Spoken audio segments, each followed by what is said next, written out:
Anyhow, so I'm David Eingles with David Richard Gallery, and Richard's manning the cameras, so he's the Richard of the day, Richard. And we'd like to thank everybody for coming, and most of you, I think, actually every time we have one of these events, we get a whole different group of people. It's kind of interesting. So the show it's featuring 6 artists and a special guest selection of works by Maria Varela, who's also on the panel tonight. The show really is curated around social women's photography, and it's mostly, it's exclusively New Mexico women photographers. And that's partly because of some of the funding was by somebody who had requested that it be in photography and New Mexico women, which is totally fine. We have lots of photographers here and lots of great content. And curatorially, what it's focused around is photography that affects social cultural change and environmental change. So it's really how photography is used to sort of uncover or reveal information or data, to sort of expose things and to sort of highlight for affecting change. And that's also really what the panel is about, is this is a discussion about the power of photography. So anyway, we welcome everybody. I'm not going to introduce everybody because then they'll get introduced several times. And so we just kind of get on with the talk. So what I just want to do is thank everybody for coming. And please take a look at the show. Everything's online, and the show's up through the rest of July. So thanks. And Anne Frey, she's with the National. They have one title, New Mexico. The National Museum of Women in the Arts. So you didn't even get it right. The New Mexico State Committee. Well, thanks everybody for coming tonight. I want to say hello and tell you that I'm the co-chair of all the events that are related to our 20th anniversary, and my other co-chair is Barbara Bloomberg, who's back there. Thanks, Barbara. Our organization, the New Mexico State Committee of the National Museum of Women in the Arts, has a lot to celebrate. For 2 decades, we've been promoting and supporting women artists throughout all of New Mexico, and we're really proud of that. We have a lot of events like this, exhibitions, programs, and the thing we're most proud of is our scholarship program, which is supported by events like this that are ticketed. So that's where some of the money that you pay tonight goes to, is to our scholarship program. This exhibition, History, Her Story, and tonight's panel acknowledge the importance of photography as a tool for social change, and I think we'll hear more about that in the panel tonight. We're really excited and we're really proud to have Maria Varela as part of the panel and as one of the artists in our exhibition. And I think if you look at Maria's black and white photos, you'll see how relevant and powerful they are today. They're photos from the 1960s, and they're just as strong today as they were when she took them. So thanks, Maria, for participating. We're also proud to have the other panel members, which will be introduced by Mary, Scully, and thanks to them for joining us. We also wish to commemorate the life of Barbara Erdman, who was a New Mexico and Santa Fe artist. And you can see some of Barbara's work in the other room on the wall, and you can also read about Barbara's life in this catalog. And we want to thank the Barbara Erdman Foundation for supporting this exhibition and for supporting the production of this catalog. And we hope Barbara would be proud of this. We hope she would have enjoyed it. So thank you very much to the Barbara Erdman Foundation. Finally, we really want to thank David Richard Gallery, David Eingles, and Richard Barger, and Greg for all you've done.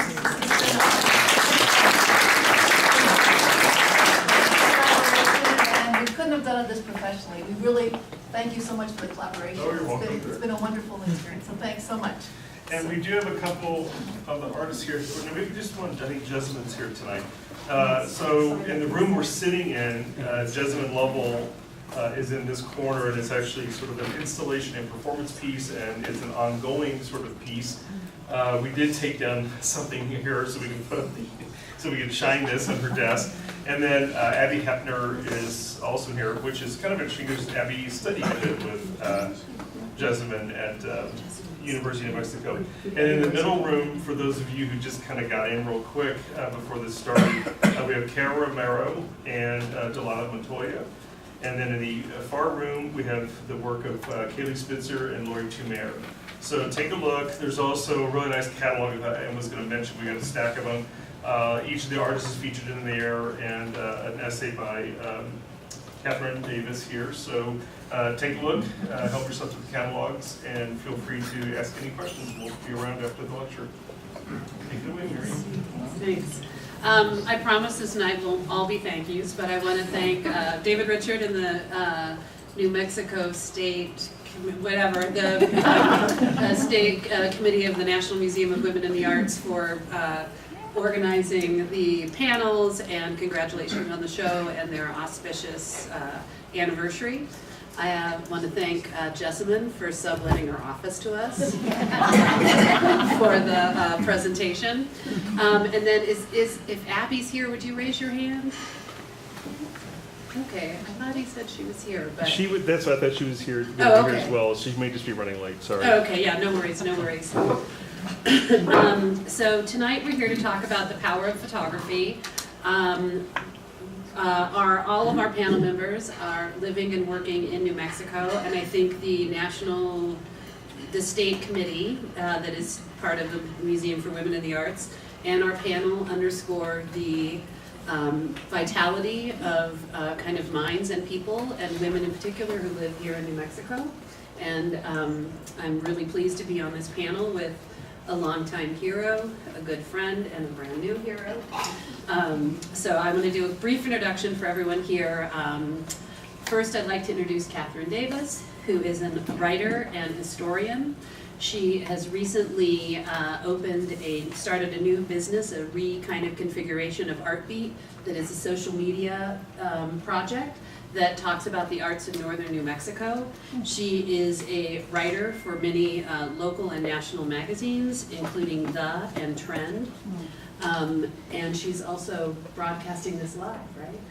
No, we're actually taping it for YouTube. So not only is it live on Facebook right now, and you'll be able to see it on davidrichardgallery.com, but you'll be able to see it on ArtBeat Santa Fe on YouTube as of tomorrow. Great, great.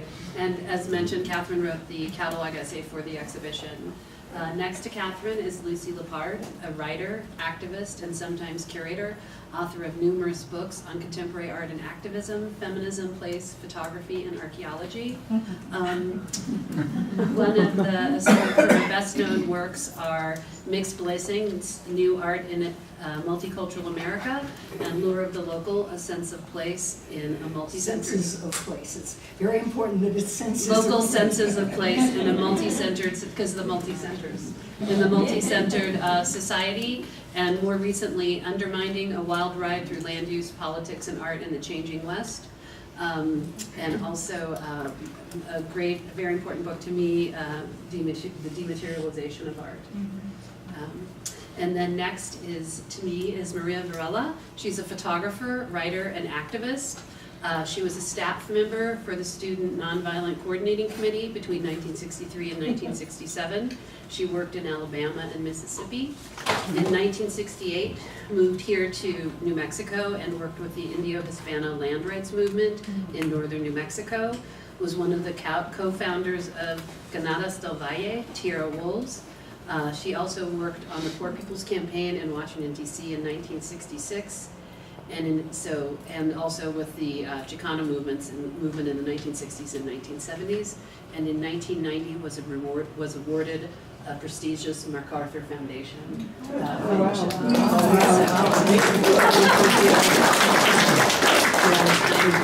I'm humbled to be within this group. So tonight's topic is the power of photography with Lucy and Maria here. Obviously, the kind of use of photography around social organizing in the 1960s and social movements in the multiple civil rights movements in the 1960s will be part of our conversation, but also it'd be nice to address ideas about photography in general, how they relate to that topic. We will start with a little bit of, I'll do this short introduction. Maria's going to show us and share a little bit of her work in addition to the work that's up in the galleries.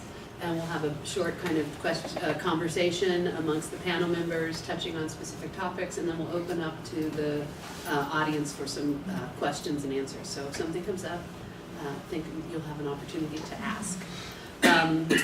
As I was coming here in my I was thinking, oh, I can't believe I made this selection of slides, but I picked some images that talk about the power of photography in a couple of ways. One is the power of photography, a catalyst for action. So here we have the Carrollton Watkins best view of Yosemite, an image, one of his mammoth prints, which was an image that eventually led to the founding of the National Park Society, or the National Parks. The image next to that, Dorothea Lange's Migrant Mother, which was part of the Farm Security Administration's photography program.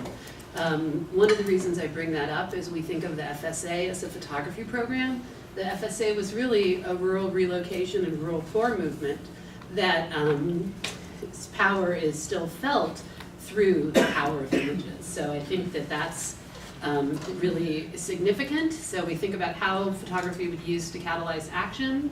The other is the power of photography telling and showing. And so I picked two very well-known images from the 1960s, the Kent States shootings, as well as Bernie Boston's flower power image, and then the Art Workers Coalition poster project and Babies showing the Melee Massacre image. So very condensed and very powerful. And then I came on to the power of photography, opportunity for women, because this exhibition focuses on women photographers. We're all women on the panel. I thought it would be good to talk about, is this a place where there's more opportunity for women? Is that true or is that false? And in the process, I found this image from Lee Miller, the famous photographer. And whenever anybody talks about Lee Miller, they often show the image of her in Hitler's bathtub. And this is an image she took of the other photographer who was with her, whose name is so small I can't read it on my notes. And then one of her images from Dachau. So without further ado, I will move the images over so Maria can start. These are an image here from the Poor People's Campaign in Washington, D.C., as well as one of the images from Los Ojos and the organizing in New Mexico. So, slideshow. Or do you want to see present review? It'll show full screen there, and it'll show you what's next.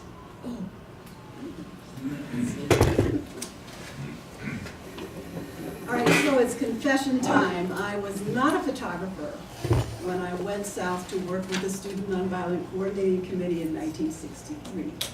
I'd gotten the invitation in '62, but was too damn scared to say yes. So it took me about 6 to 8 months to work up the courage to go. I was supposed to use my typing and shorthand skills and work in the SNCC office. That's what we did so well. And it's like that saying of Joseph Campbell's, if you just could put your plan aside, you really will get on with your life. And so you basically, and to me, organizing is an invitation. So I've got invited to consider going to Selma, which was not in the game plan, which I did not want to do. And to make a long story short, I ended up, the good Catholic guilt always kind of fills in the chinks and makes you do things that you didn't think you should. So at that point, this is 63, 64, I still haven't picked up a camera. I've never had a Brownie camera. I had no relationship to it. But as I realized that we needed to build our own adult education materials because what was around was basically portraying white middle-class families in white middle-class settings, difficult to teach people in the Black Belt South, to improve their reading skills, I thought, on these kinds of materials. We decided to build our own.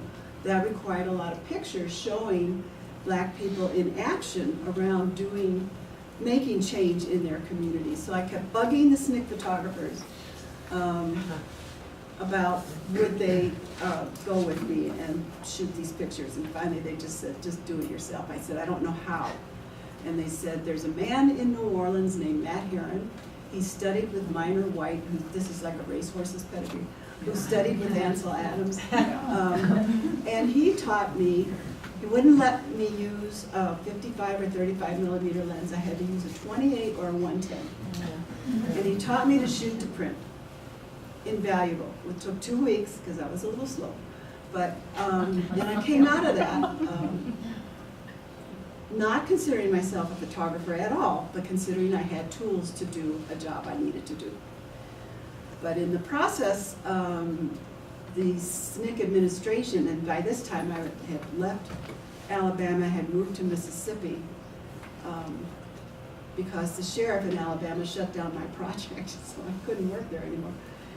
And I began to then be also a part of the brotherhood, which it was, of SNCC photographers. So I'm going to talk to you a little bit about, there was 2 stages at least in my reflection on my experience in civil rights photography. You know, and the first stage was, let's show all of these things that are happening to mainstream America because they have no idea about apartheid in the Black Belt South. And Martin Luther King wrote this really wonderful piece, I think, that gives us a sense from his perspective, certainly from all of our perspective, about the importance of photography and the images of, you know, black kids being beaten and fire hoses turned on them and dogs and burning buses and people being dragged into paddy wagons, all of those things. And he said that these things, you know, the brutality with which officials would have quelled the black individual, this is preacher talk, the brutality with which officials would have quelled the black individual became impotent when it could not be pursued in stealth and remain unobserved. Like a gigantic circling spotlight, images of segregation were imprisoned in a luminous glare, revealing the naked truth to the whole world. So with the emergence of people coming finally to the South, especially after Birmingham and the hoses and all of that imagery, he really began to see the importance of it. Now, the way his organization dealt with photography is they cultivated the commercial photographers, made friends with them, took them to dinner, you know, got them to cover certain things. We at SNCC, being the badasses that we were, we had our own department because we weren't going to depend on anybody. So, look, what is SNCC? The Student Nonviolent Coordinating Committee. There are a lot of people nodding their heads, so I think a lot of you know what it is. But this was founded in '65, you know, young kids, ages 18, maybe 20, 21. The first sit-in was in Greensboro, North Carolina. And I wanted to show you this map. This, even when I look at this today, it's unbelievable that in a 2-week period, well actually no, 6-week period, look at all the stars.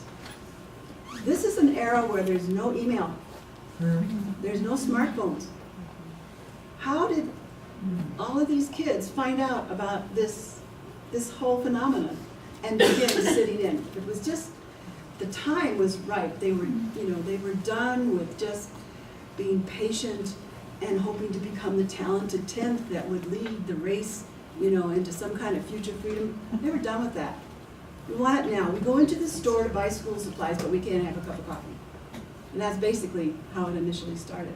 And out of this came SNCC. Now, the adults, now remember in the 60s, you probably do, some of you remember the 60s. Why did I just say that? But anyway.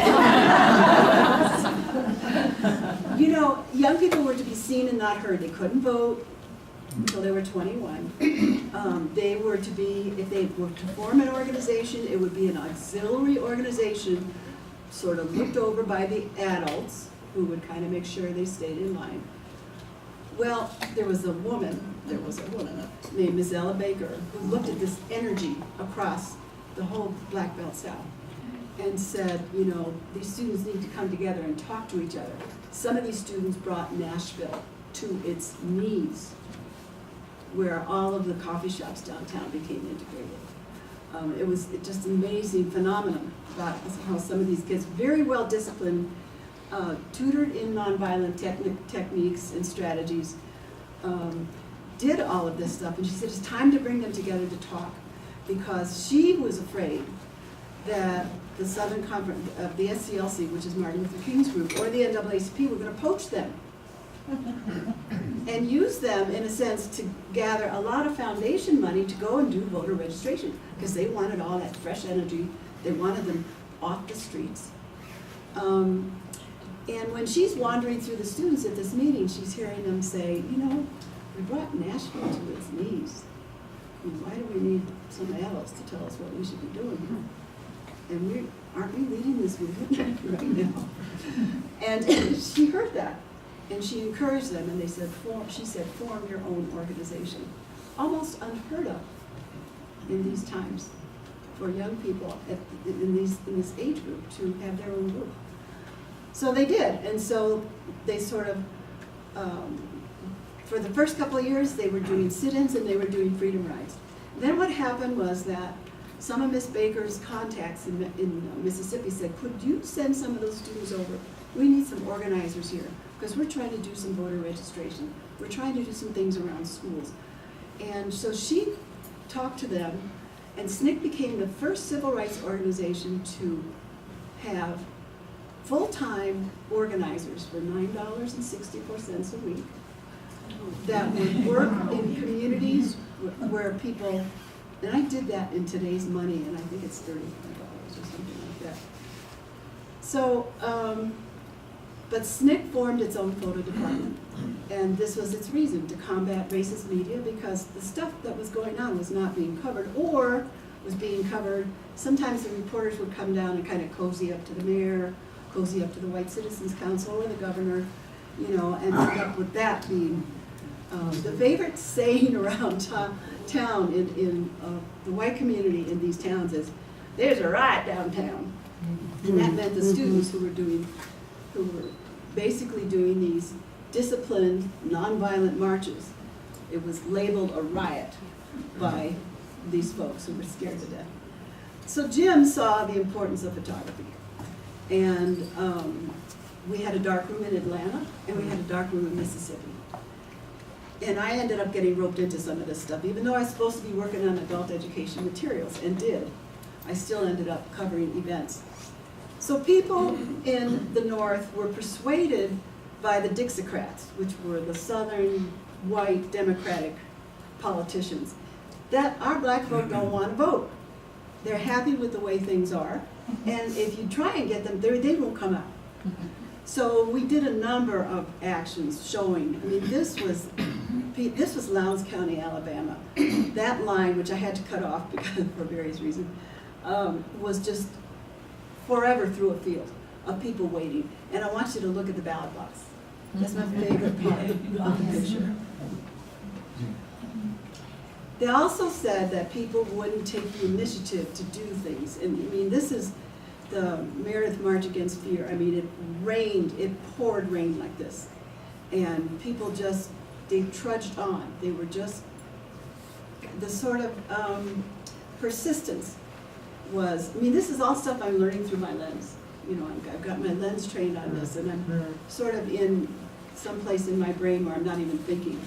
And I'm just, you know, just the images of people being so persistent, soaking wet, and so determined, and so young.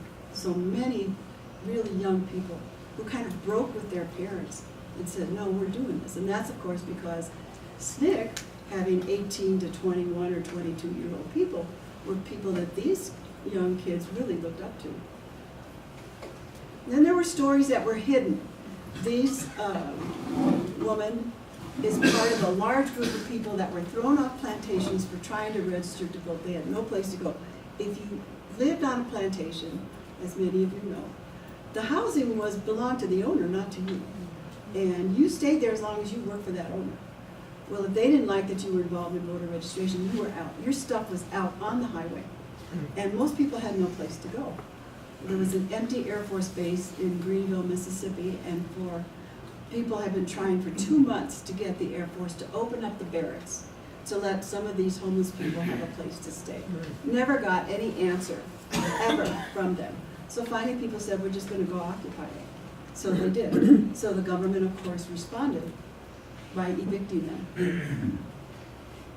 And I have it up there on the wall, but it struck me because this is the same time when they were herding Vietnamese villagers out of their villages so that they could bomb them and make the way for the war effort. And these women were getting the same kind of treatment in this country from the U.S. military. So these were hidden stories that we wanted to get out because people didn't know about this stuff. They didn't know how much young people and their parents were so excited about any kind of educational effort that would be different than the schools that they went to. We had freedom schools for the little ones in the morning, and then the parents pretty soon said, well, we want freedom schools in the evening for us. But the first couple of days, this is in Indianola, Mississippi, we could not accommodate the amount of children that showed, and these were the children with shoes. There were numbers and numbers of children without shoes that could not come to these schools, who desperately wanted to. So there was this drive for this thing that white America knew nothing really about. I think this is one of David or Richard's favorite. Yeah. This is Amy's first day. She was petrified. These places were heated with like a wood or coal burning stove, so the students had to come with all their sweaters. Then, so this is like, we're doing this shooting, basically to try and educate the mainstream or the larger country about what was going on. By 65, because of a lot of history that I'm not going to, I give you this long, like you don't want this hour-long lecture on why. But by 65, there was a lot of, you know, we don't take care of ourselves. Nobody's taking care of us. Yeah, it didn't matter that it did matter that the Voter Registration Act was passed. However, because Congress was upset at Linda for ramrodding it through, there wasn't enough money allocated to bring enough voter registrars down to protect people who wanted to register to vote. So people were still being taken to jail for trying to register to vote. You know, young organizers were still being beaten for doing this. And so, you know, we were beginning to feel like it's, we just have to do for ourselves. And when I say we, I know you're saying, but you weren't black. But at this point, I'm so immersed in the black community. I sort of was in this liminal space about what am I? But what I learned as an educator, which I was becoming in this setting, was that the pride in black identity was really essential for people to begin to upgrade their reading skills and do the kinds of things they wanted to do. And they were under assault with these daily messages about inferiority, and white was, and today to a degree is, still considered normal, and black was not. So the other thing that reinforced this was the absence of black images in, you know, Life magazine and television and the movies. So we moved away from primarily speaking to and educating the mainstream to reflecting back to black communities the persistence and character found in their resistance. And these images reflected a strong people and a capable people and ordinary people. I get often asked this question, so how come you don't have any Martin Luther King or, you know, what's his name, Harry Belafonte, who I love, he's such a student. How come they're not in your images? I said, because they weren't the foot soldiers. They weren't the point. They left town, and everybody else had to pick up the pieces and move the movement. So to sustain a movement, you had to invest in sort of the local leadership who did deconstruct U.S. apartheid in the South. And that was the power of photography I saw through my lens. And so you can see here different kind of marches. If you look at early pictures in 63 and 64, 65, the Selma March, you often would see people in suits and coats and hats and, you know, basically middle-class people who were important to people, the movement at the time. But there were a lot of people who felt marginalized by that in the black community. And actually, when the whole slogan came out, Black Power, there were different people who came out to the marches who would not come. And they would say to us, we support y'all, but we cannot march under the nonviolent philosophy, because we're not nonviolent. We're not going to arm ourselves. We're not going to, you know, we just are going to defend ourselves and defend Dr. King if we have to. So we saw a different kind of person come out during this period as photography is changing. These youngsters they're coming out because their peers are asking them to come out more than their parents. They show no fear. When we were first working in 62 and 63, you wouldn't see little kids like that. And by the time 65, 66 came along, they're out there. But really, the heart of the movement was never marches. That was like 15% of the movement. It was never all these events. It was the hard work of organizing. So it was strategizing and planning and going door to door and talking to people and finding out what did they need, what did they want. That was the heart of what SNCC brought to the civil rights movement. It wasn't parachuting its leaders in to have big events. It was doing this day-to-day grunge work. But people wanted to take themselves out of poverty. So here's a farmer from Batesville, Mississippi, who helped start a marketing co-op of okra farmers and they grew other vegetables. And there's one time an academic, I love them, she said to me, "But that's such a romantic picture." And I said, "What's romantic about it?" He's saying, we did this, and you, other black farmers, can do this too. This picture is not speaking to white America. This picture is speaking to other black farmers across the Black Belt South. And that was the difference in what was happening to our photography at the time. One of my favorite pictures was a woodworker up in western Mississippi, northwestern Mississippi. There were so many skills that people had that they wanted to develop. They were very entrepreneurial. And so these are the kinds of things I saw through my lens, which was a very privileged part of my life. Thank you.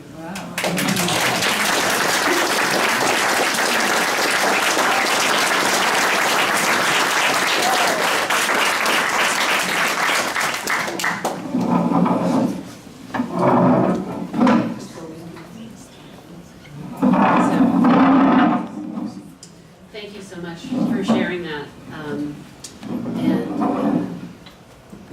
I appreciate it. Now that we're all resituated, so given that the title was Panels of Power of Photography, we can see in some of these images how photography has impacted change. Do you, I don't know, if you want to maybe comment a little bit on Maria's work or the topic in general? And then I think we'll probably break into conversation pretty easily after that. Well, Maria's work is wonderful. Yes, yeah. One of the greatest shames of my life is that during the Freedom Ride summer, I was at 64, a friend of mine came and said, "Aren't you going to do this?" And I said, "No, I was too involved in art, and I was pregnant at the time too, but still." But I was, because my family has a long 3-generation history of being involved in civil rights and what used to be called race relations, which my mother was involved in and so forth. Anyway, so seeing this is all very... and also it was lovely to see the AWC and babies, because I was involved with AWC at that point, and I wasn't on that committee, but that photograph was probably the most successful thing we did. We did the Artworkers Coalition in New York and starting in '69. We did a lot of stuff, but that's what survived. Right, that one. That image has been such a, so that's again the power of photography. And I'll just mention one other thing that I often, some of us, a couple of us here, were trying to think what the hell to do about the situation now. And so I was thinking about what in a long history of activism, what I thought was one of the most successful things I'd done, and try to get that into the mix, which we didn't do actually, but was, I was very involved in the Central America movement in the early 80s. And I think one of the things, we always kept an eye out to see what is affecting people. I mean, we're awfully good on the left at preaching to the choir. And that's why Maria's work is so wonderful, because those images got out and they really made a difference. So we were trying to think of something. So we did a march, and one of the things we did was we had a flyer that was a portrait of one of the desaparecidos in Latin and Central America, and just a portrait of the person, and then a short paragraph underneath about who she was or he was, and why they were disappeared, and what they've been doing, their activism. And I noticed, because New Yorkers don't like to take leaflets. It's just like, yeah, another leaflet. And I noticed people we'd thrust this at them and they'd go, and then they'd see this image of the face and the portrait, and they'd take it. And I always felt that was one of the best things we did, and that was photography rather than a lot of other stuff we did, which was more involved with visual arts.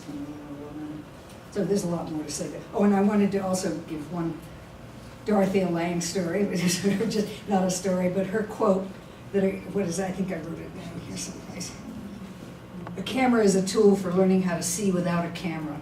I've used that endlessly over the years because I think that really, in a funny way, we learn, art teaches us how to see as well, and we learn to frame by looking at art. But the camera in particular teaches us how to frame what we're seeing. I just wanted to say that I was growing up while this was going on, and this was tremendously important to me as a young person, as a young child, on the West Coast in California, where I didn't have any clue what was going on in New York. I, just had heard that the South was horrible, and here were some of the reasons why. But it has stayed with me. That kind of imagery has stayed with me.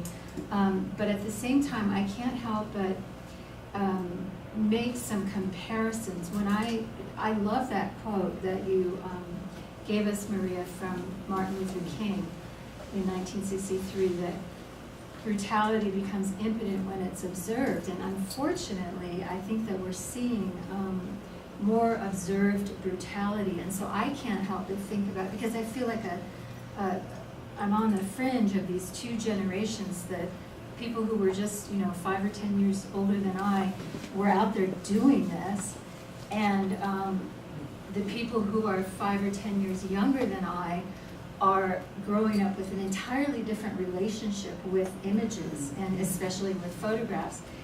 And so I can't help but jumping back and forth and considering, how have things changed? Now, have they changed? What is the norm? It certainly still is not the norm to see African American people on television, in the movies, unless you're in that community and you're seeking it out as a member of that community. It's still not the norm. There's still a lot of romanticizing, exoticizing of poor people in general and people of color. Even with Dorothea Lange's image, I see a certain romanticization Well, there. that's actually why I picked that one image in particular, because it's often misinterpreted and it became so iconic for many reasons, Right. and things that it didn't actually represent. Right, right. And that was one of the things that really interested me in looking at this body of work by these 6 New Mexican photographers was, when do we stop romanticizing? When do we stop exoticizing? When is the other no longer the other? And it has a lot to do with who is the viewer and who is the viewed, who's taking the pictures, who's looking at them.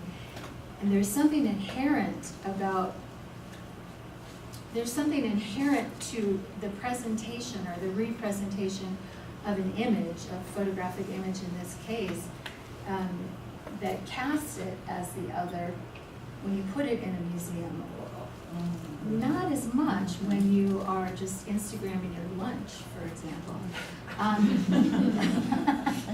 So I'm really curious about, one of the things I'm hoping maybe some people can address during the question and comments period, or we can address, is how have things changed?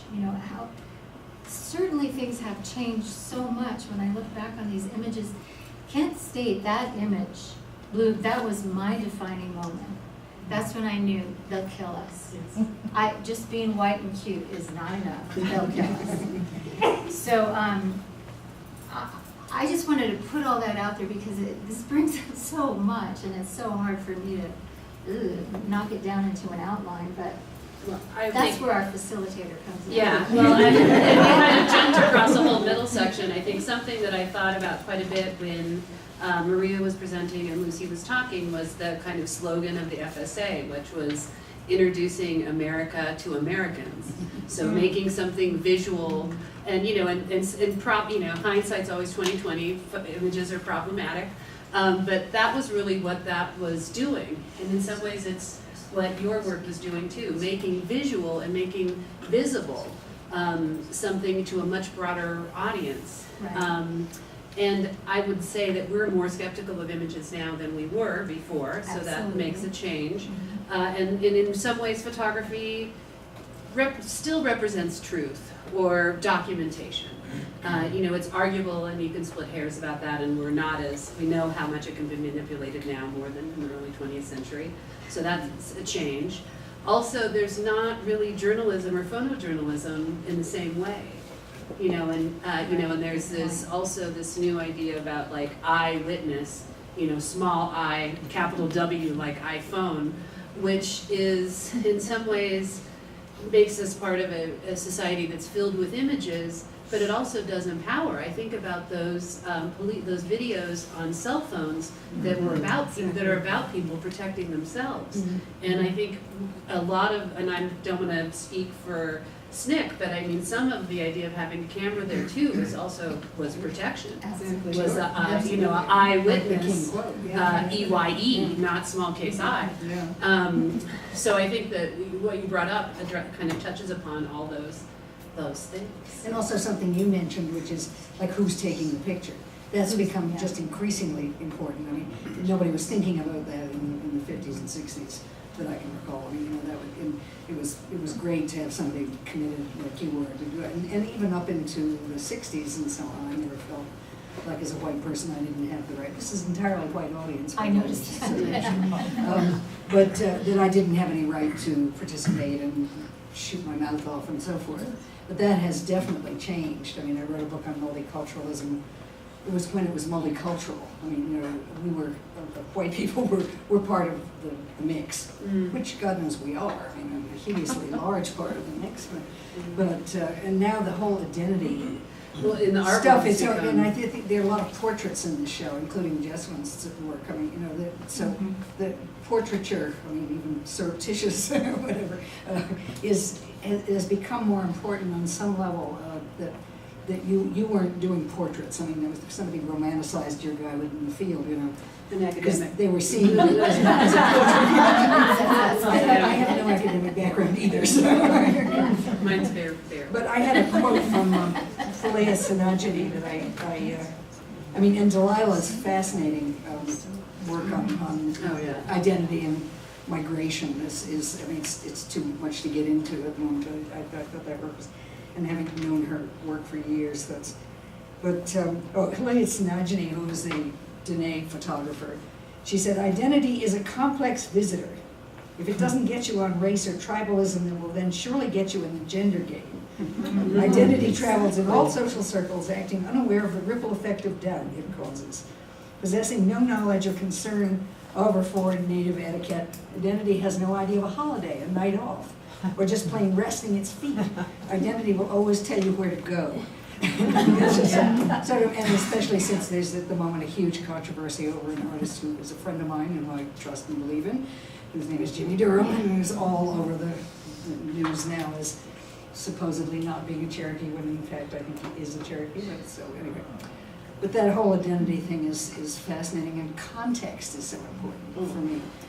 I mean, I hate seeing photographs, frankly, where I don't know where they are. I mean, okay, but what is this a picture of? It's one thing to be an art image, and I'm as susceptible as the next person to beautiful imagery. But the work I've done for the last 20 or 30 years, I want to know where that is, who it is, I want names, and so forth. A native friend was recently on a, Candace Hopkins, who a lot of you probably know, was on a panel where some, I think they were Peruvian natives were there, but they were never named. And she got up and said, I'm not going to say my name until they get to say their names, which I thought was really important, because naming and framing was so Good point. And I just wanted to mention too, something that I used to experience when I was younger, and these kinds of pictures were coming out in Life magazine. I felt like I had to sneak off there was a visceral response to it. It was so charged as an image of an other that I was not allowed into and had never really been exposed to, not the way that it was in the South. The charge was so visceral that I felt like I needed to sneak off with the Life magazines and look at these black and white photos of brutality and poverty and sheer misery in the corner somewhere, like boys would sneak off with National Geographics, you know, back in the 50s. Yeah, or play well. So that visceralness is really an important part, I think, of photography, especially in imagery. And the other thing I just wanted to mention, or to throw out there for us to continue to talk about, is gender identity.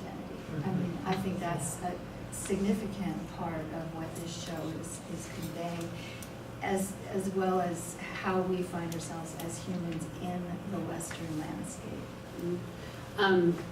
That touches upon a number of things. One is maybe this power of photography is this idea that it can act as both a witness and a narrator. And you know, you document, and you know, you kind of, it would be interesting to see how you felt about that role, you know, because as I'm looking at those images, I see the beautiful framing and the great depth of field that shows what's happening in the foreground, and then usually informed by something in the background. Or maybe not always, because I don't know comprehensively your work, but that's the pieces that I find the most striking. But you mentioned at one point on one of the videos I was watching of you that, you know, you're part of a book called, I think, The Hand... On the Freedom Plow. Yeah, on the Freedom Plow, and the SNCC female organizers, it took a long time for their kind of part of the story to come out.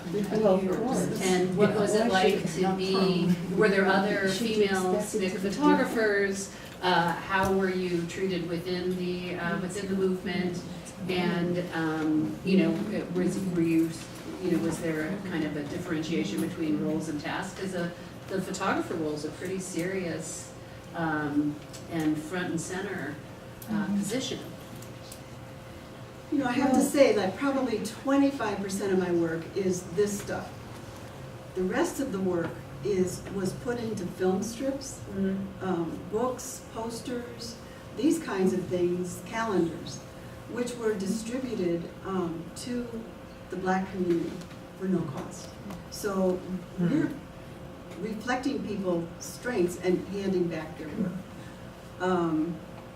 I think as far as the role of being a woman, I just get called like anybody else, you know, and they figured if I got beat up or put in jail, which I did go to jail 3 times, that I'd have to take care of myself because they bail me out. But so there was a lot of misconception around the role of women in SNCC for a long time. And this book, Hands on the Freedom Plow, shows how women said, you know, we came into our own. I mean, I was trusted. I was from nowhere. And these 2 organizers from Selma said, we need you to come to Selma to support this priest because he's the strongest part of our movement down there. And we're Baptists and you're Catholic, so you should go. But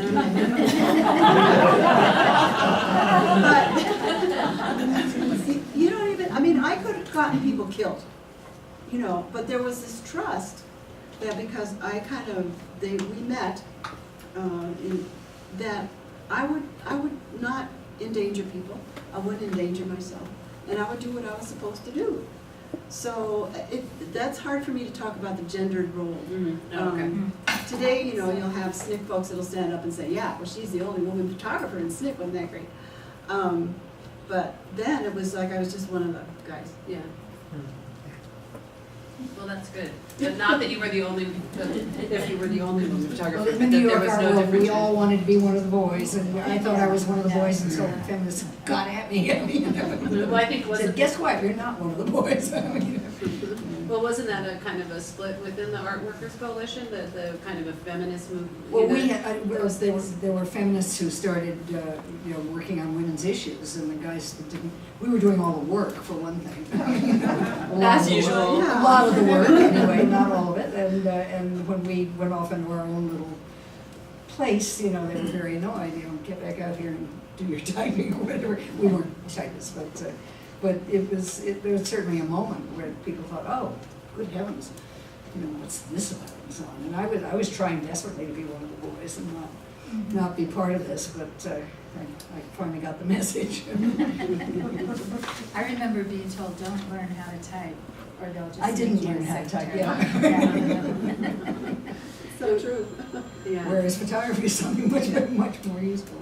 Well, you know, something I think we can touch upon, but photography was, I think, because you can kind of, people learned under other people, but people could also train themselves. It was also a field where I think, and you could kind of have your little control over your own stuff. It was a field where women could, within the arts and in documentary photography, you didn't need a studio to train you how to paint in their style. You didn't need a great artist to take you under their wing. You could make a stronghold for yourself.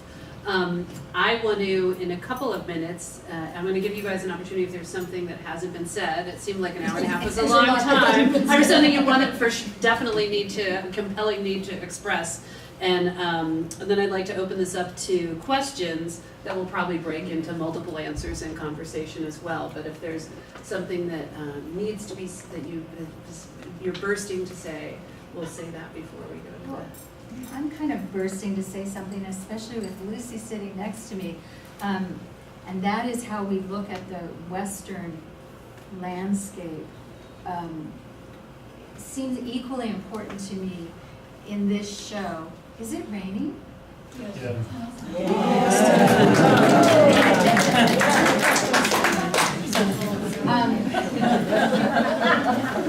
And maybe even Lucy can speak to that, but I mean, I'm thinking about Carlton Watkins' photograph, and then we look at Abby Hepner's over here, and to a certain degree, Lori, I might say this incorrectly, Tumer? Is it Tumer? Tumer. I thought it was, Yeah. it was Tumer? Tumer. Oh, it was called her Tumer, okay. I can see why she doesn't want to go. Right, I don't mind.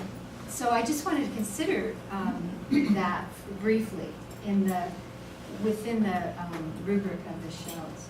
In terms of the power, well, Yeah, the power of the land and the exoticizing of the West versus what we see now.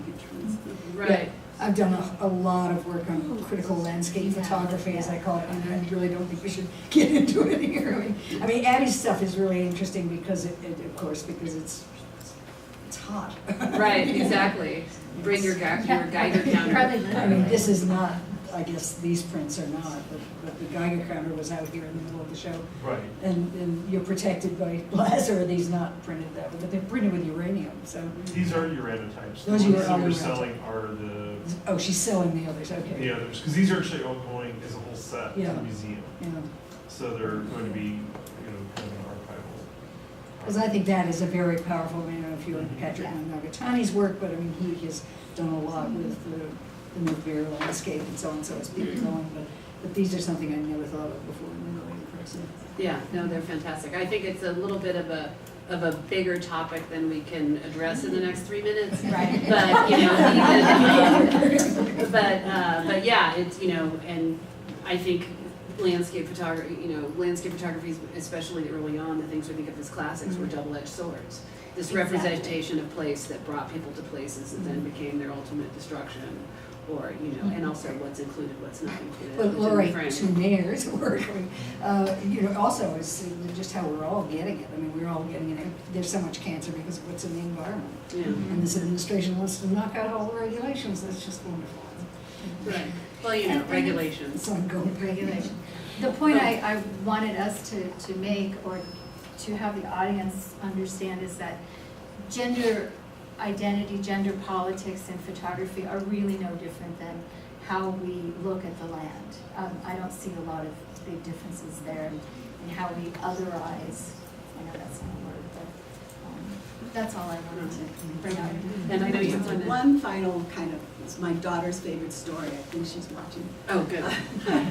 She always says, tell this story. And it's the power of photography done in a different way. I was asked to come and speak to some farm workers that have been, again, evicted from plantations. And they were meeting in terms of trying to figure out where they can go now. And one of the things I had done was a film strip on the United Farm Workers. Went to California, met with Cesar Chavez and Luis Valdez, who, by the way, his son played my daughter's husband in the last play that she was just in. So karmic. So I'm showing this film strip up on the wall. And you see sheriffs, marching people off, and you see brown people. These are farm workers. And after I finished showing it, there was dead silence in the hall, and I thought, that was a bust. And then this older man, I think he was the oldest man in the room, got up, and he said, he had tears in his eyes, and he always puts them in my eyes too. And he said, "You don't know what it's like to know we're not the only ones." So that image was powerful to him, to change his worldview. Right, so sameness rather than difference. And I'd also love to hear at some point, maybe some question about your work with Granados. Because Northern that was how I first knew about Maria when I was working for the TA Consejo. Well, let's open it up to the audience, or we're just going to keep talking. Does anybody have a question or a topic they like? So why don't we start here? Well, here we are in a gallery full of photographs by women, but it seems like we're dancing around that issue. What is it that makes it worthwhile to have an exhibit of photographs by women? What is the approach that women bring to photography that is not like the approach of men? Or maybe you would say, well, it's all the same, it's just that the quality of the photographs is so high. It's a really essential question. It's essential, all right. It's Yeah. essential, isn't it? Do you want me to take that one? I think that it's interesting. It's when people talk about seeing themselves in things.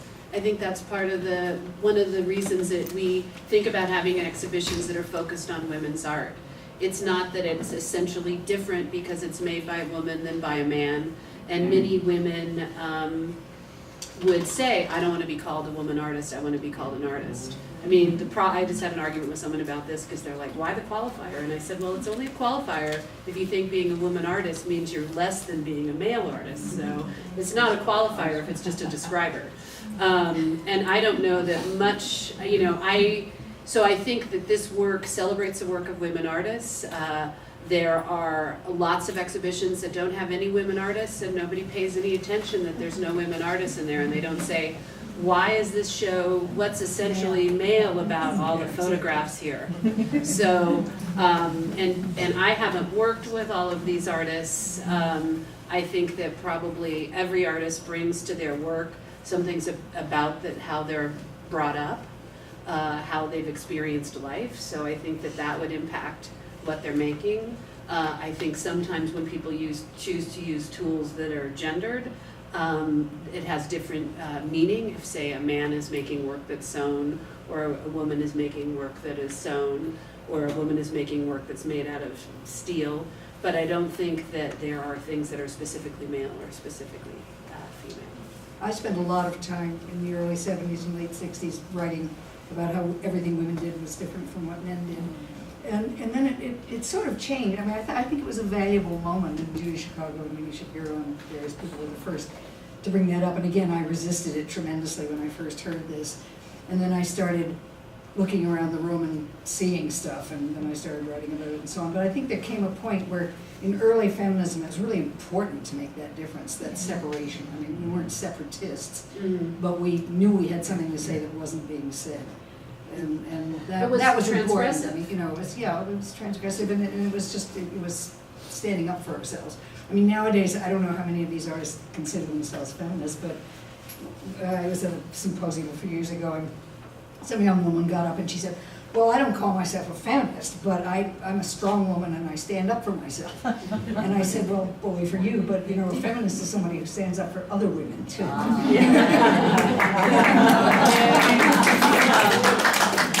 that is something that seems to have sort of been forgotten, your eye stuff and eyewitness and so on, is the selfies and this stuff.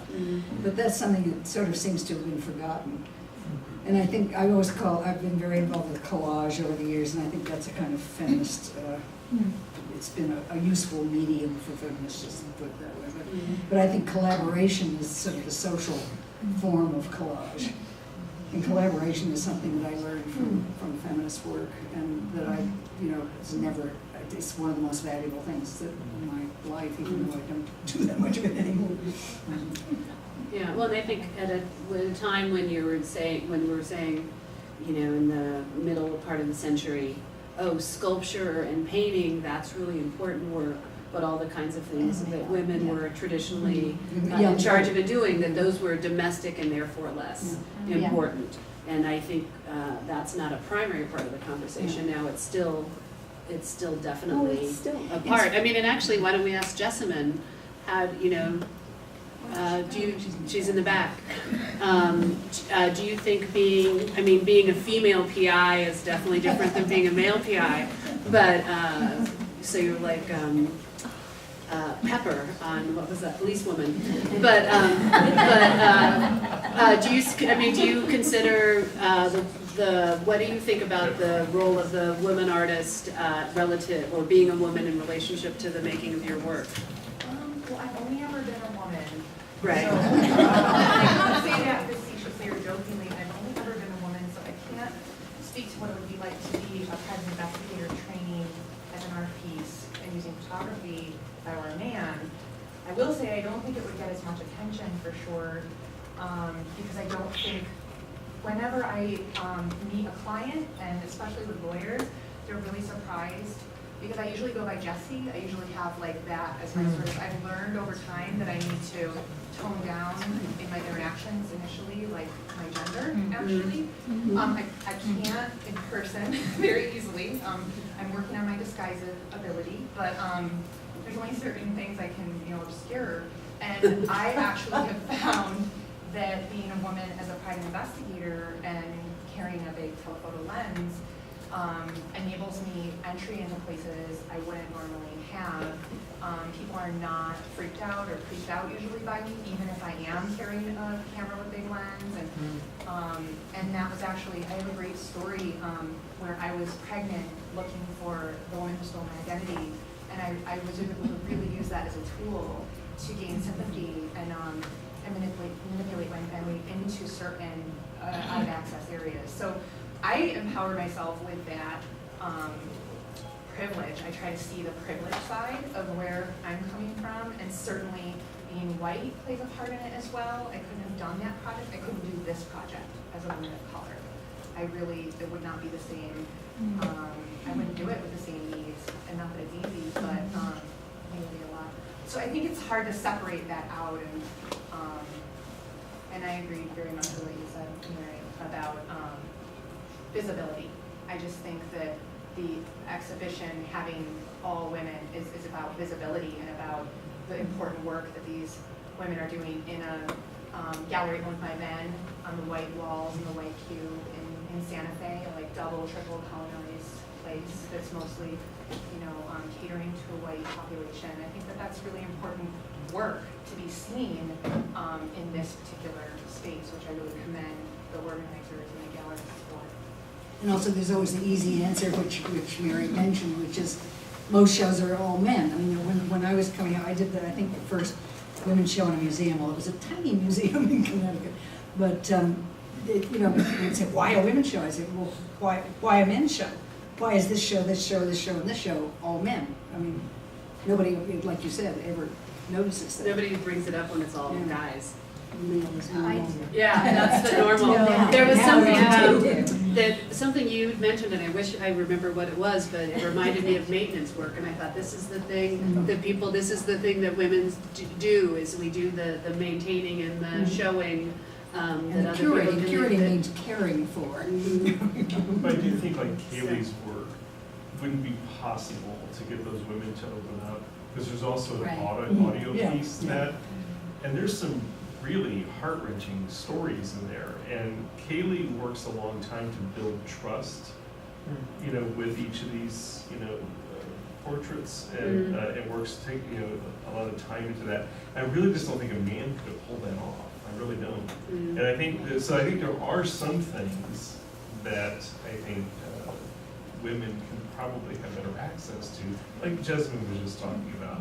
I think that particular work, it reveals something that's very interesting, you know, on a whole lot of different levels, you know, and so not just male, female. I mean, she's dealing with a lot of other identity issues and layers of identity with each of these subjects. But anyway, there again, it's just something that's different. Well, I think that's something about photography that's different from other media, and there's, always whenever I'm in panel, I get these crab hands. You know, there's a lot of late 20th, early 21st century photographers who talk about, well, I'm a photographer, but really I'm a performance artist because I perform this persona to get my images. And I thought, you know, actually all good photographers have been doing that for forever.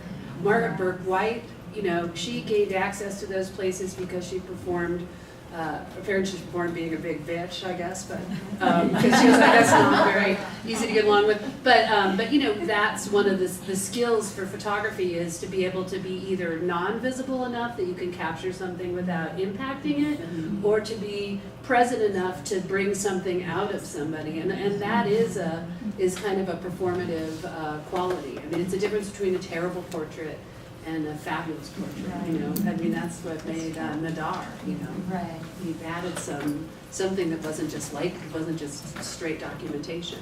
There's also the obvious point it's so obvious that I feel like I have to bring it up, which is the difference between a male photographer with a woman subject and a female photographer photographing women. Oh yeah, that's huge in that work, yeah. The gaze. Yes, the gaze. Well, and even in Kara's Yeah, I was work, thinking Kara's who can take those pictures? It would be very different if that was, well, or if a white man was taking those pictures and they became a calendar or something. The intent is very different. So, and the, you know, and the perceived audience and what's being said. Yeah. Carrie's and Kara's and Kaylee's work are related in that sense, for sure. Anybody else? Oh, sorry. But just think about how much we deal with it, the language, every day. You know, I heard a really interesting interview. Nick Faldo, golf guy, was interviewing Condoleezza Rice because she plays golf now, right? And it was a really wonderful interview. And she made a comment that I actually wrote down because I thought it was so powerful. And she said, people used to say to her, you don't look like somebody who would have that ambition or that goal. Wow. Right? Now, you know, as a woman who's had, as you have, right, an unusual primary goal and career, I've had people say things not quite that succinctly to me that basically said, what the heck are you doing with that degree, with that job, with that ambition? You know, what are you doing here? And it happens all the time. You know, not just, and they say that to me actually about my art too. Somebody recently said to me, you know, I like these small things that you're making, they're much more accessible. And I said to a friend of mine, let me translate that for you. What the hell are you doing making that big stuff?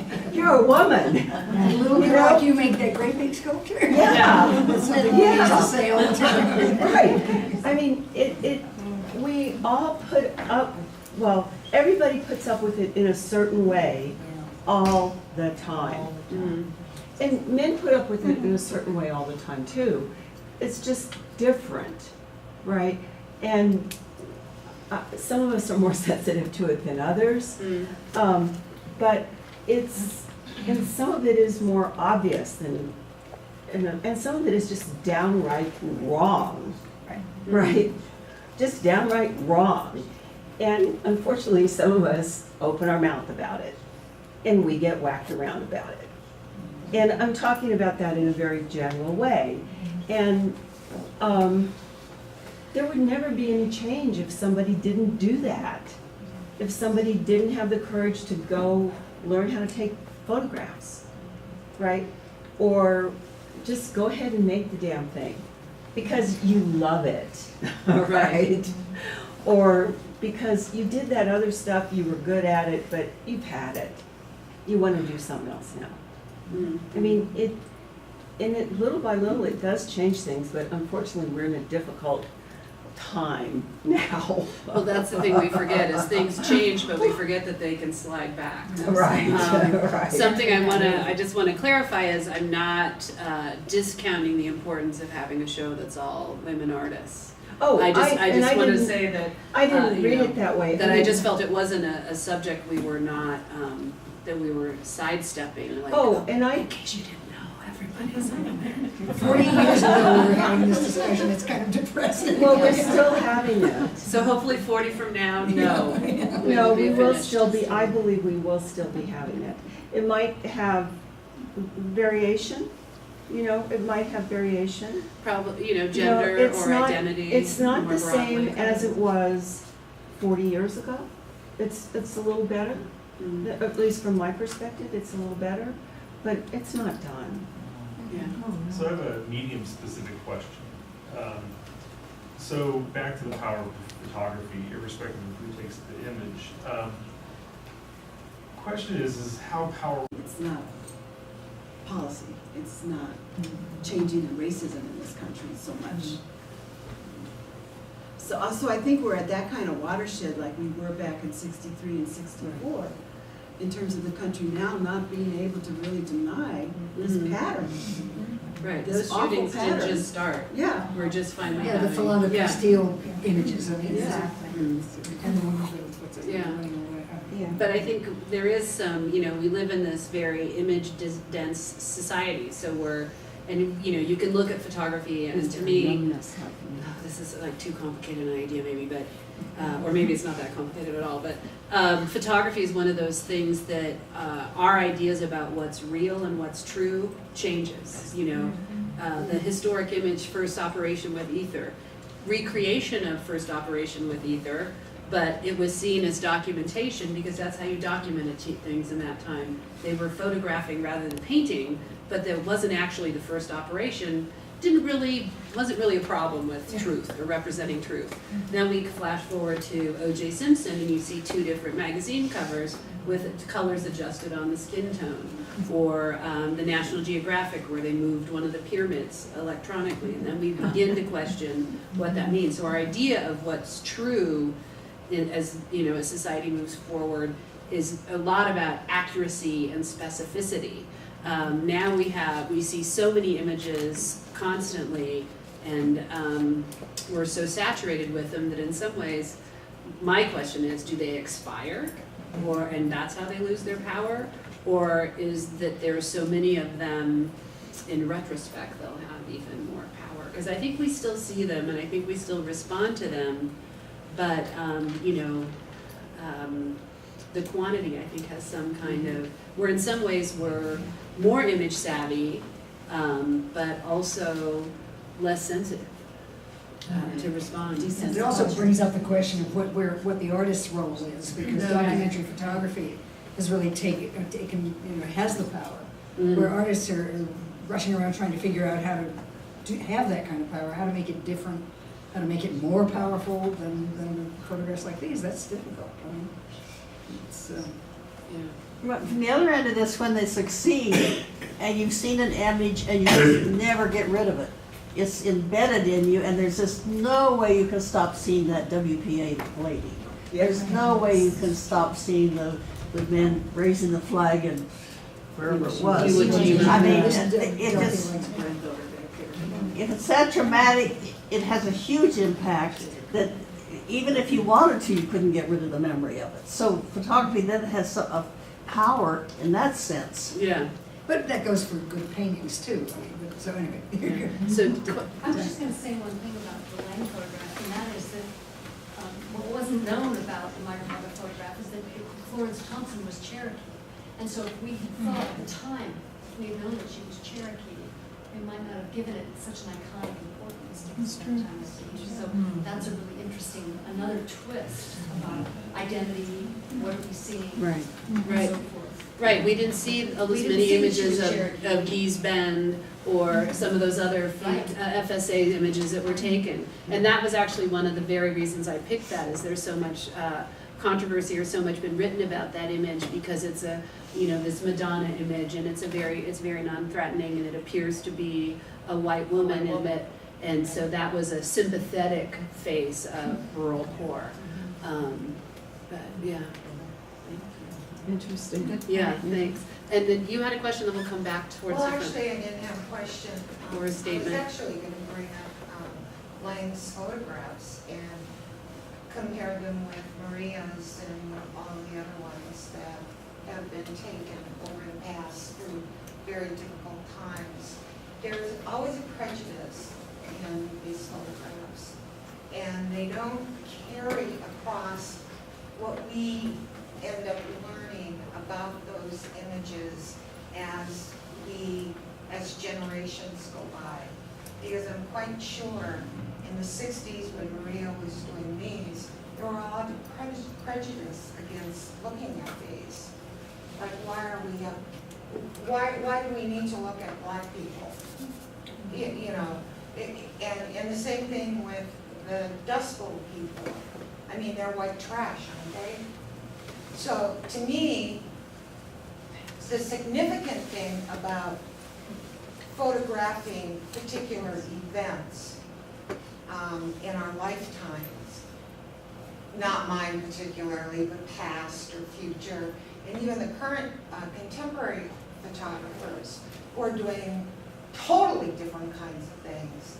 They're not really taking events, political events, or human events, but they're kind of mixing, you know, technology and yet still presenting a picture.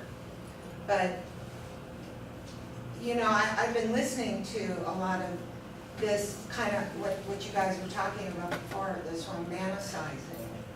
And I got to tell you, this country hasn't changed at all. Really and truly. I mean, you know, in 1960, there were groups of people like this sitting together, working together, being compassionate towards one another, while the rest of the world was falling apart. And it's like that today, you know, 6 decades later. So, you know, I think if we look at just the reality of everything rather than, you know, trying to be artsy-fartsy about this stuff, I think you get a lot more value, personal value, from seeing these images, whatever they are. I mean, Maria's, or, you know, a couple of cactus with a, you know, a naked woman. You know, they all say something. And I personally am very glad that this is an all-woman show. Because number one, women photographers, artists, let's just call everybody an artist, female artists, have a hell of a lot harder time earning money on their artwork. And to me, that's the number one. You know, we have so many great women artists, and they can't get ahead. Right, well, it's that way for women, and sadly still in almost every field. Absolutely. So tell me what has changed. And, you know, I'm glad, I wish the whole gallery was full of women. Well, a lot has changed, having been in it since the beginning. I mean, not enough has changed, but a lot has. Right, right. And I think one of the things you talked about, why do we want to look at these images? That makes me think about why maybe you had to go to the other room to go look at the Life magazine. Well, I didn't have to. Or not have to, I felt like but you know, like, because Yeah. there's this idea that, you know, I grew up in Southern California too. Not that we were regressive at all and apolitical. I We mean, had our I learned rights. how to be radical from my high school teachers. But but this idea of, you know, you kind of want to pretend something isn't happening. You know, like, and photography bears witness, you know, more than a lot of other media. it seems to fall in to a place that is this idea of truth. We know when we start to get more theoretical, it's not always true, you know, when you're looking at an image, but it is a stand-in often for this actually happened. And more often than not, what's being captured did happen. You may not know all the context, like Lucy said, the context is really important, but that is something that photography can portray, or you know, traditional, and I don't even know what traditional photography is anymore, I can't even use that language anymore. Another panel could be how photography has changed, period, even the last 10.5 minutes or 10 years. So, but there's a couple other people in the back who have their hands up, so I wanna, let's go to the very back row, and then we're gonna do 3 more questions, I think. So we'll try and keep them tight. You know, about the subject of changes and how we make changes through photography and different things. I came here first when I was 5, and now I have grandchildren who are 5. And it's really interesting, the topics, like, it's much safer now to talk about, you know, all the Black problems, even though they've changed. They're just as bad in other ways, you know, or other things are coming out that are just as serious. But, you know, one of the things you see very little in New Mexico, and I'm an artist, and I was asked for years to do a show at Los Alamos about my anti-war and anti-bomb show. No one from Los Alamos came. And it's still not very different. I mean, I remembered Nakatani's show, which was one of the few things I saw. I grew up in Alamogordo, and I learned from him and no other place that they were using gorillas for radiation experiments. And you know, But it's still, now they, like, it's interesting, I have 4 kids, 3 of them are adopted. One of them lives here. And they're no more liberal or aware than I was as a 21-year-old, actually. You know, because our son tells us, well, everybody we know voted for Trump, for example, because they're not reading, and they're not, and so this is a very select group here. You know, and as you point out, there's no Black people that we know of so far. You know, there's also no working people probably. You know, so it's kind of interesting that there are big changes in some directions. And then other things, like the military-industrial complex, which my dad was part of, and which I have fought all my life, the progress there has been very small. And so there should be many more women photographers going to, you know, to Los Alamos and photographing and things like that. So that becomes more known in the public, because most U.S., even today, tourists, they don't know the bomb is here. They have no idea. And yet the bomb has been allocated more money than ever in history, in spite of global warming and all those other things. It's like the world of Trump. It's like right here. Right. So I just wanted to bring that up. Okay, so Leslie, then we'll go Madeline, and then come up here. So we'll keep them tight, because I told everybody we'd be out of here at 8, and that's in 1 minute. All right, I'll take 15 seconds. While photography is so much more prevalent and everyone has a camera now, the thing is that now you have a lot of choices for what you look at and what you choose not to look at. Whereas before, 50 years ago, there were only 3 TV stations, and there were, 4 magazines, Time, Look, Life, and Newsweek. And now, you may have all these images, but you absolutely don't have to look at anything that you don't want to know Right, you can about. just pick what fits your philosophy. Just part of the problem, yeah, and that, you know, and one thing we didn't address very much at all is the photojournalism and how important that was, and how in some ways we're more image immersed, but we're in some ways less visually savvy. What astounds me and continues to astound me, and I always think I understand, but it smacks me, is you show someone let's call it a fact, you know, rainfall is a fact, okay.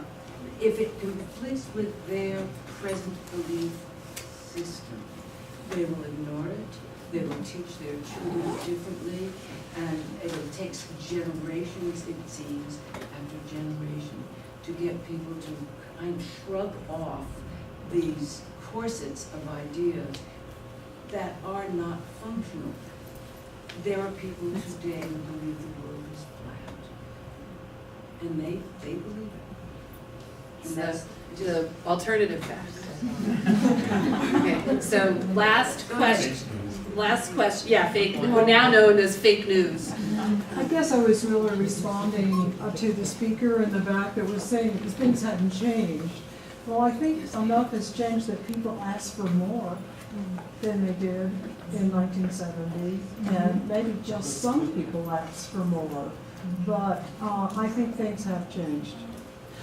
I think. I have to stand with that. Yeah, I think things have changed. Is there room for more change? Yes. Yes. Have things changed in it for parts of society more than, for women in Yes. different parts of society more than others? Yes, for sure. But I want to end this on a positive note, because I'm a Pollyanna. So I want to say and hope that photography continues to be a voice for change, that we also think about images as we look at them, and think about how they can inform how we live or how we can make change. If we're not happy with what's happening and we feel like it's all the same, well then let's take a page out of Maria's book and do something. I mean, that's the one thing I learned today, is listening to Lucy, well today prepping for this and being here, is listening to Lucy and Maria. I gotta do something with my life, so come on, let's all get going.